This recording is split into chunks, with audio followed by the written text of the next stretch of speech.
Yo, what up, man? I'm back. I got another episode for y'all. Today, we're going to talk about the tragedy of American violence. So, in most recent news, you got a string of, or a wave of mass shootings. And as you can see, they coming straight for the guns. It's gun control. That's what they preaching. Now, gun control is going to solve the violent problem of Americans. Americans ain't gonna be violent no more if they don't have the guns to do it. Right? That's the new message that they want to preach. And it's a political message because it's not a factual one. So the entire nation is sick because America is sick. America is a violent country. They're gonna create ways to be violent. So you can take the guns away, but honestly, come on, background checks, that's not gonna solve the problem of violence in America. American people are violent, period, because they want to be. Their souls are violent, they're corrupt, and you cannot change the people if you don't change the leadership. When the American government wants something, they take it. They take it by force, they take it with violence. That's the European philosophy. That's what's happening with Russia and Ukraine. You can't segregate violence. But we're going to take a look at this clip because I found this quite interesting.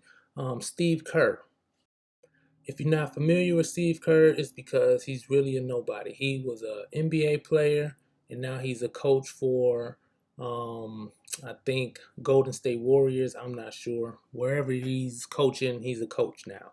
But basically, he had this plea. And actually, I'm going to just let you watch it, and then we're going to make comments after. So I'm going to let it roll.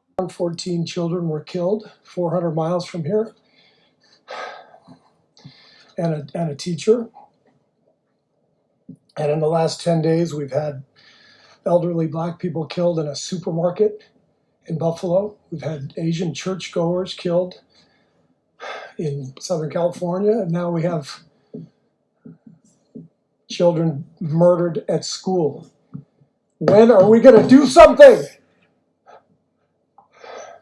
I'm tired. I'm so tired of getting up here and offering condolences to the devastated families that are out there. I'm so tired of I'm tired of the moments of silence. Enough. There's 50 senators right now who refuse to vote on H.R. 8, which is a background check rule that the House passed a couple of years ago. It's been sitting there for 2 years. And there's a reason they won't vote on it, to hold on to power. So I ask you, Mitch McConnell, I ask all of you senators who refuse to do anything about the violence in school shootings and supermarket shootings, I ask you, are you going to put your own desire for power ahead of the lives of our children and our elderly and our churchgoers?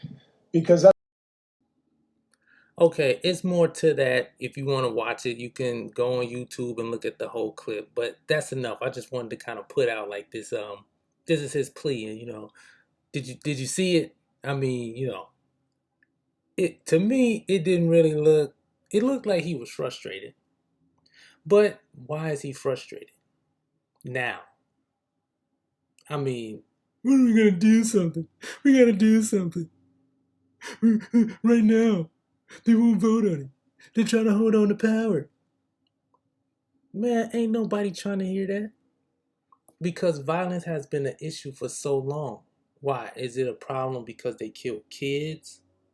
So we want to segregate it and say it's more of a tragedy, or because they kill elderly people at a supermarket?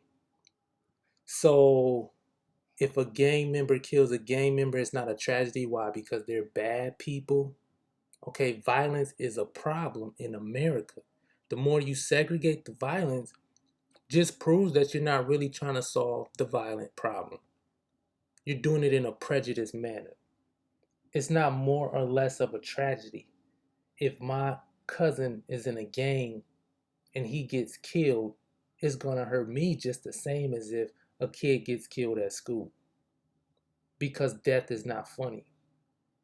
And when you go to point fingers and say this person deserved it, versus this person didn't because they innocent. Now we're getting into opinions because we can say that Americans deserve to be killed in a violent manner because of how they've killed people in other countries over things as simple as resources.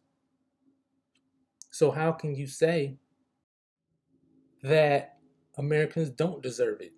Because you just want to focus on the fact that it was kids and you want to say that the kids are innocent, right? That's the general idea, is that if it's a kid, then it's worse. But it's really not.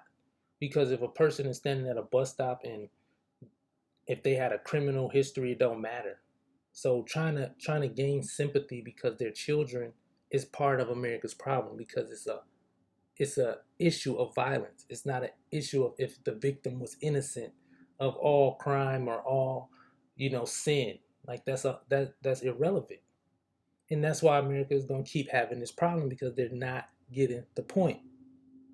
Right? So violence in the schools, now the schools is just looking like the inner cities. They sounding like black communities. You go to school, you get COVID.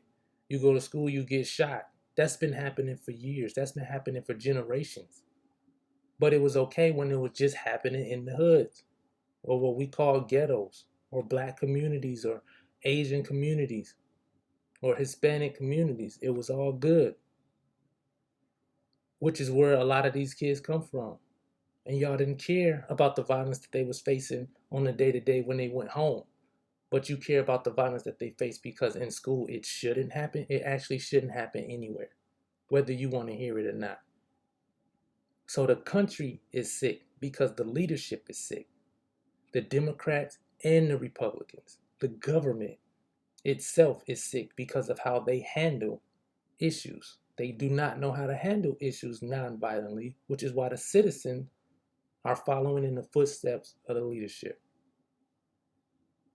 So Steve Kerr can suck on that because at the end of the day, he wants to push his political view with this emotional plea that we have to do something. When are we gonna do something? You should have been did something. And why are you emotional now about it? You wasn't emotional all these years. You've been playing basketball, you've been a coach, and now all of a sudden you want to have this breakdown. And then the solution was what? Pass a bill? Really? Background checks? So you think there's not going to be a black market for guns? Come on, let's be for real.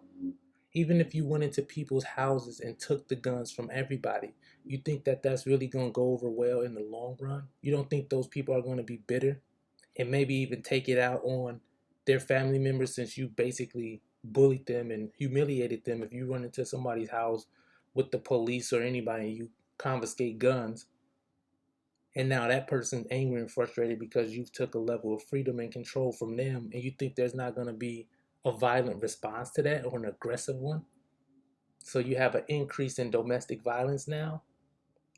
Exactly. So the violent issue will not go away because of that, because you're not addressing the actual issue. So I just thought I'd put that out there for you real quick. I'm not feeling the whole political agenda, the Democratic or Republican agenda, whoever. This is really a Democratic agenda to say we need tougher gun control laws to stop the violence. That's not going to do nothing. Period. It won't. I promise you. You can vote all you want on any issue. And if it becomes illegal, it just turns into a black market, like sex trafficking. So you could not legalize prostitution, and then people just kidnap kids and they sell them on a black market. So if policy was going to change that, then why do we have sex trafficking as an issue right now today, being that it's already policies that says kidnapping is illegal and trafficking is illegal? What you gonna do next? Do background checks on people who get cars and say that that's gonna minimize the effects of sex trafficking? Stop playing. We ain't going. The only way you're going to solve this violent problem in America is if you address the government. The Democrats and the Republicans. All right? Neither party is great. The government is corrupt at this point. And if we don't have government reform, the violence is going to continue, as well as all the other things that are toxic in this country. So, this is your boy Kanan Powers. I'm going to keep hitting y'all with episodes. Hit the like button, subscribe. I'm out.